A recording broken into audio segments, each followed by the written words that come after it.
দেশের রাজনীতিতে আবারও দেখা দিয়েছে নতুন টানাপোড়েন। সেপ্টেম্বরের মাঝামাঝিতে জামায়াতে ইসলাম সহ ৬টি দল ৫টি অভিন্ন দাবিতে আন্দোলনে নামে। তখন সেই আন্দোলনে অংশ নেওয়ার কথা ছিল এনসিপির, কিন্তু দাবির জায়গায় মতবিরোধ দেখা দেয়। বিএনপি ও জামায়াতের মধ্যে তৈরি হয় মতপার্থক্য, আর সেই রেশ গিয়ে লাগে জামায়াত ও এনসিপির সম্পর্কেও।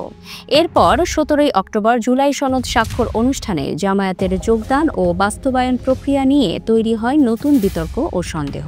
সবশেষে পিআর বা আনুপাতিক নির্বাচন ইস্যুতে জামায়াতের আন্দোলনকে সুচিন্তিত রাজনৈতিক প্রতারণা বলে মন্তব্য করেন এনসিপির আহ্বায়ক নাহিদ ইসলাম। তার এই মন্তব্যে ক্ষুব্ধ প্রতিক্রিয়া জানায় জামায়াতের নেতারা। তবে ফলে দুই দলের মধ্যে তৈরি হয় স্পষ্ট দূরত্ব।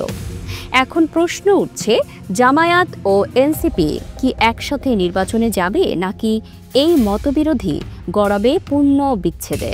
এনসিপির একটি অংশ মনে করে জামায়াতের সঙ্গে জোট হলে তারা বেশি আসন ছাড় দিতে পারে।